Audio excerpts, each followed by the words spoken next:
I think one of the biggest lessons, one of the biggest things I've ever learned in life was when I realized that every one of us is on a different journey, on a different path of life. I didn't know that when I was younger, or I didn't realize it. I didn't bother to stop and take care, nor did anybody ever share this with me. Um, I was quick to see our differences, or things were pointed out to me, my differences with somebody else, or maybe adults around me would point out differences amongst other people. And it all seemed to come from a place of, I hate to say it, but maybe hatred or some misunderstanding of the world. But we learn what we learn when we're younger, right? And we don't question it really, hardly ever. And we adopt those things. And as we get older, we start to implement those things in our lives. And I think that's where a lot of friction arises and a lot of complications come. And therefore, that's why when I did make the realization at some point in my life, whether it was too late or, at just the right time, I guess it was the right time. It's whenever you learn it is the right time, right? Anyway, regardless, whenever I did realize that, it was mind blowing to me because I was able to realize that I could live my life the way I want to without any expectations from anybody else, nor did it matter. And the other way around, I could see people as individuals and how they lived their life was up to them. And I saw the beauty in that. I realized that's why we were all different.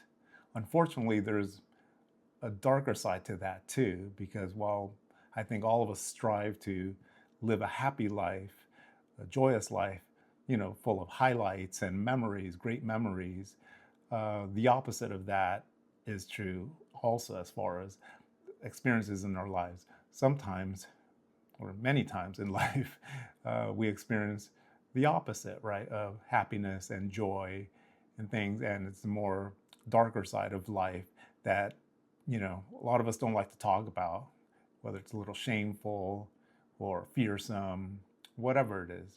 We like to bury it. And quite honestly, many of us behave like it doesn't exist or it doesn't exist in our lives. And we like to put forward a face, a mask that in our life, everything is grand. But even in your happiest of days and your grandest of times, there's always some contrast in that, isn't there? There's always a side where maybe things weren't as you hoped that they would be, or things didn't develop like you wanted them to develop. And therefore, expectations are a cause of much suffering and frustration, expectations and attachments. Um, but the reason I bring this up is because, I'm like everybody else. I experience highs and lows, ups and downs, the realities of life, right? And that's what life is. It's just, there's like a spectrum, isn't there? There's a spectrum, just like everything in the world.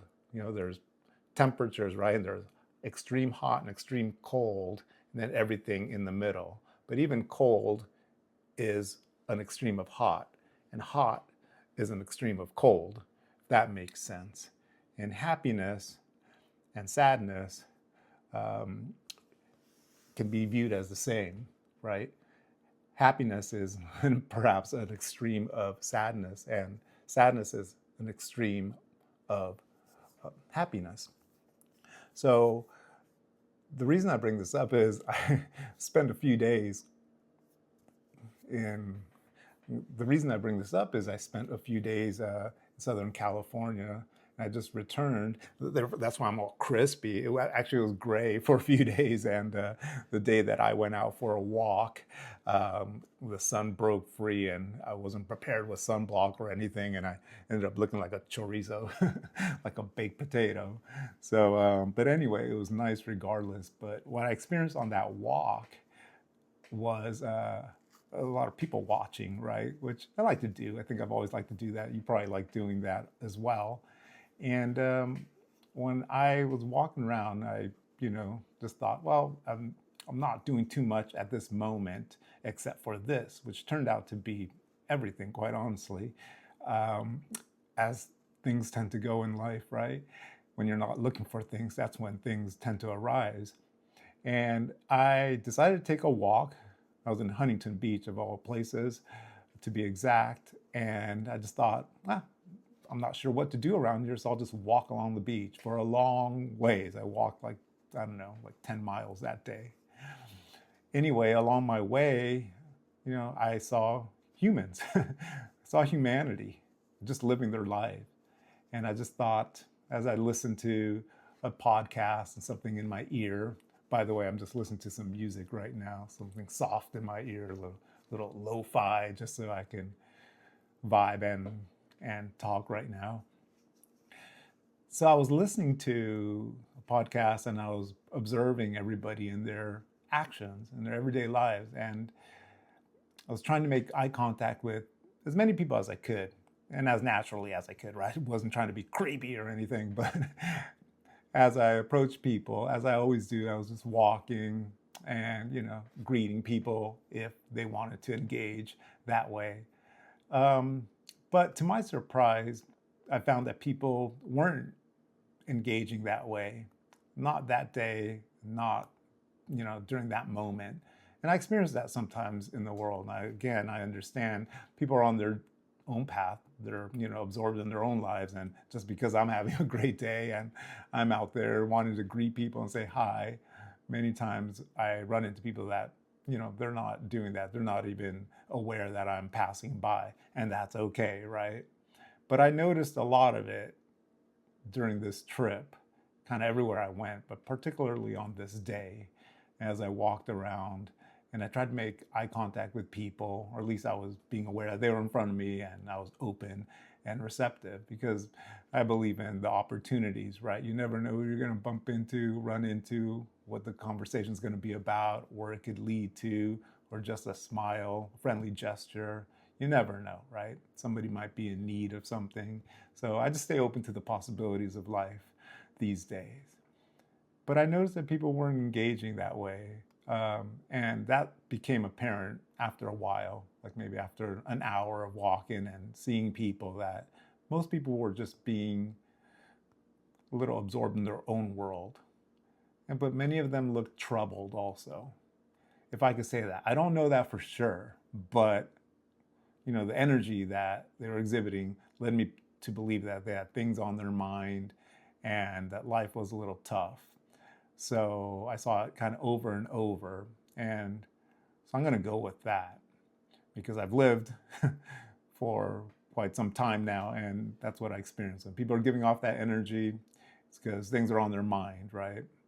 And things aren't going so well, perhaps.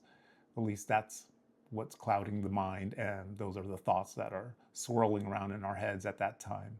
So that's what I experienced there. And the whole point of me saying that is, funny enough, I came home and I was being a little introspective and I was I was just having thoughts of I guess metaphysics, just how all things relate, how all things work in the universe, right? What space is, what energy is, what things are created, how things are created, and I just kind of went down this rabbit hole. But I like that kind of stuff, and that's all right. That's who I am, right? It helps me connect all the dots. And it did, in particular. I asked about space and what space is and the energy fields. And basically, was reminded that space and everything that's in our universe is like 99.9% space, all of us. Everything, we are 99.9% space. And all the materials that we see around us is just vibrations of energy that's flowing through the universe. And us too, and our minds are just capturing this energy from the source of creation, whatever that might be to you, but the source of creation that created space and the universe and everything. So as that flows throughout and it flows amongst us and within us, and our brains are basically a receptor of that, like an antenna. And therefore, that's how we experience our reality. So our thoughts is just a flow of energy that pass through us and project it out into a reality, if you will. And again, the reason I bring this up is because just a little while ago, I hopped on social media, and unfortunately, I saw some news that somebody was trying to take their life on the Golden Gate Bridge. I live in the northern Bay Area of San Francisco, and yes, we have a beautiful big red bridge that spans the bay there. And I grew up in San Francisco, and so I know it all well, and I've been on that bridge several times, and it is beautiful. And unfortunately, sometimes it's also a place where people find themselves when they've had troubled times, and they make a big decision to either continue living or not, to continue living on this earth, this experience, or not. Because even though some people choose to take their life there, unfortunately, your spirit continues on. Your body may lay to rest, but your spirit moves on to a different experience, I believe. But regardless, the reason I'm saying that is it brought up a memory of when I was a child. When I was a child, I was standing there. We had a visitor. I think it was my grandfather had come to town, and he wanted to go check out the Golden Gate Bridge. He was from Central America, and he wanted to come check out the bridge, the Golden Gate Bridge. Everybody always wanted to check out the Golden Gate Bridge and Pier 39 and the Wharf and all those places.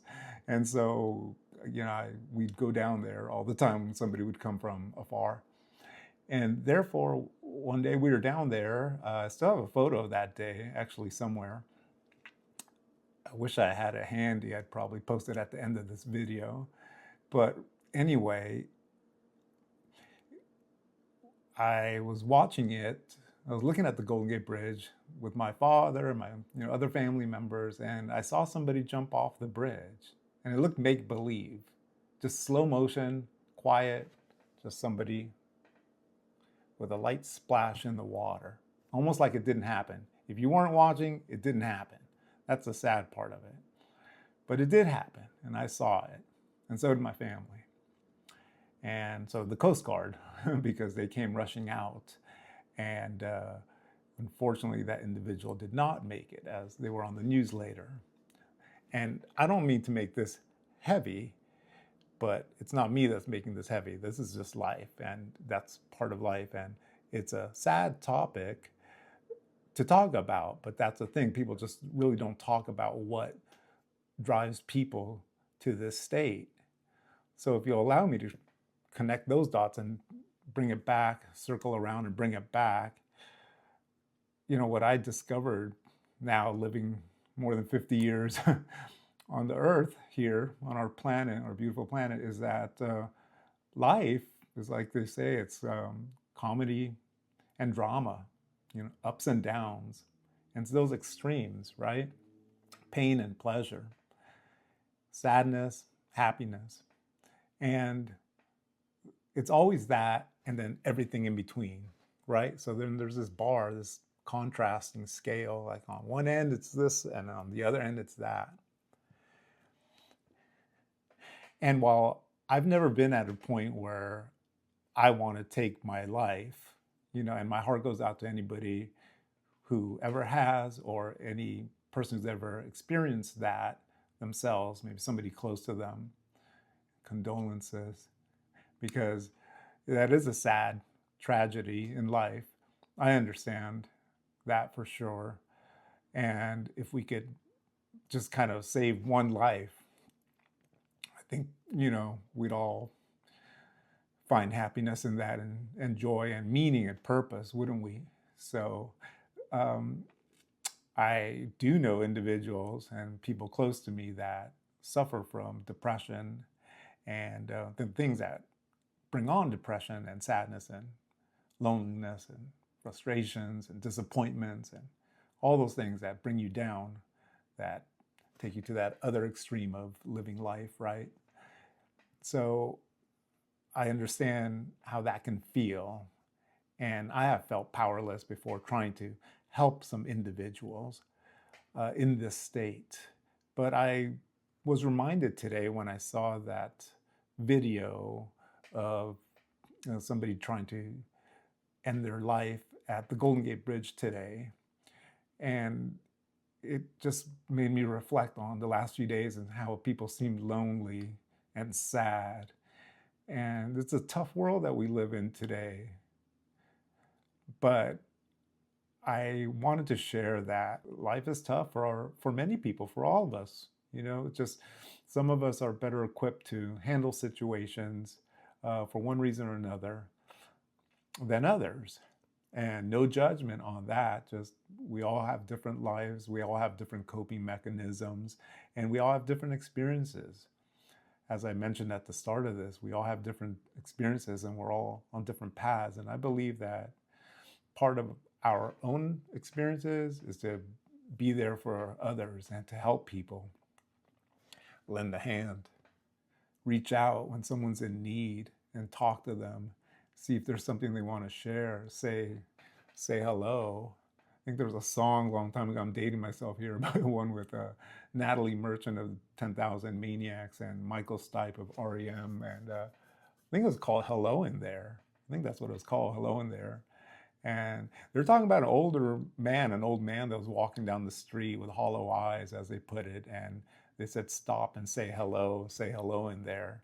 And I remember even as a younger individual, when I heard that song 30 years ago or so, that stuck with me because I thought, wow, one day I'm going to be an old man and I might be that person walking around with hollow, empty eyes. And maybe all I want is someone to say hi to me, right? And I'm still a little younger. I'm still not that old man with hollow eyes. But I find myself on this side of the coin, and perhaps that's what I was doing when I was walking along the beach, just, looking to engage with anybody that might need someone to say hi, to say hello, and to greet them a nice day, because sometimes it's those little things that we do that help bridge that gap. So something caused this individual today to want to take their life at the bridge. And I don't believe that they were successful. I haven't watched the update on the news. The Golden Gate Bridge authorities have now thankfully put a net underneath the bridge. It extends like 20 feet either way, and it's there so that it catches people should they want to jump and take their lives. Offers them a second chance, because I think there was even a documentary called The Bridge in the early 2000s that documented like over 1,000 people or something like 1,000 people that had at that point taken their lives. And I think the takeaway from that film was that many people took themselves there, but of the survivors, and there are very few when they do that, but of the survivors, when they interviewed them after they recovered, of course, they found that they didn't want to do it. They didn't want to do it. They thought they did, and then the moment they jumped, they said that the moment they jumped and started free falling, that the number one thought that came to their mind was that they wished they could take that back, but they couldn't because they were free falling. And so that repeated over and over as a theme in that movie, in that documentary, I remember. And so it makes me wonder if when you're pushed to that extreme, I would imagine it's not really what you want to do, but perhaps the suffering and the pain has become too much that you just want that suffering, that feeling inside of you to end. It doesn't mean you don't want to live life, but you want that suffering to end, I imagine. And then so therefore I feel like, mental health, to check in on people and try to understand that we all live life differently and that we should be there for each other is a big part of life, and our own experiences, and that makes us feel good, right? When we help other individuals in whatever way it is, whether you give somebody a little money that needs it. One time it was pouring rain, and I saw an individual outside standing on the corner with a sign and just soaked with rain, and I just thought, oh gosh, he's going through it. And I got out of my car and I gave him $20. I probably would have blown that $20 on who knows what, at that point in my life. But it wasn't about the money. It was about human needed something, and I felt like he could probably use that $20 for an umbrella or some food or just something. But I offered it to him and I said, here, take this. We were next to like a drugstore. And I said, they have umbrellas inside if you want to get one for yourself. Whether he did or not, I don't know. But I remember that. I felt good about it. And I hope that he did something with that. I'm sure that he did, whether it was food or an umbrella or a raincoat, just to keep himself dry. And I don't always do those things, but sometimes things present themselves to me where I can help somebody, right? To be of service to my fellow human being, my brothers, my sisters. So something caused this individual to do that today. And there must have been pain and suffering that led them to be there. But they were lonely for sure. Because if somebody was there, just one last person be there, perhaps it could have made a difference, right? I believe that. Because our reality is just, it's a contrast of those things. As I said, we have to remember that as we were born, we're born like this happy, innocent, joyous state. And, if we're 99.9% empty space and the rest is just like atoms, and things that make us up, then what's the purpose of life, right? It's just there's a source of energy that flows through us, and our reality is just kind of what we take in, and each one of us is living a different reality. I think we're all born happy and we're all in, a joyous state, a little innocent state, and then the experiences of life begin to happen. And again, there are better experiences and ones that are not as good, right? But they're all there, again, to use that word again, in contrast, right? You can't experience happiness if you don't know sadness. You can't experience joy and pleasure if you don't know pain. And that's for physical pain and emotional pain, right? And happiness and joy. And so, but they come in seasons too. They come in, it's not like, every other experience is one or the other. Sometimes you get many of them in a row.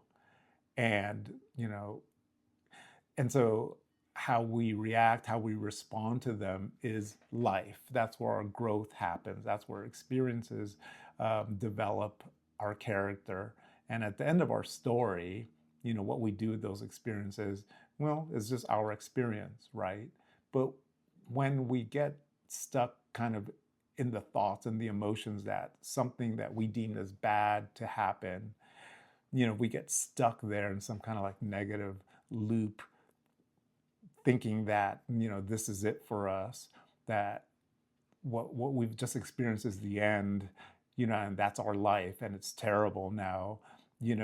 It's almost like life starts to collapse itself onto us, and we're like suddenly in like this narrow tunnel, a funnel, of just all we can see is that becomes our life, and we forget that there's like a big broad sky above us, right? A big blue sky of happiness and joy, because all we can see is the darkness in that tunnel because of some experiences that have occurred, and we got stuck there. All our thoughts and feelings have gotten stuck there.